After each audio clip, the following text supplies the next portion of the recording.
Simplify. 24a to the 7th, b to the 4th, all divided by 20a squared b.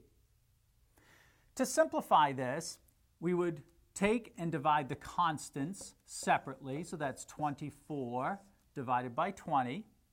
And now we combine the a to the 7th with the a squared. When we're dividing exponential expressions of the same base, we subtract the exponents, so it would be a to the 7 minus 2. For the b, since it's the same base, we again subtract the exponents. We understand there's a 1 there, so it would be b to the 4 minus 1. Simplifying further, we'll notice that 24 and 20 both can be divided by 4. That leaves us with 6 over 5.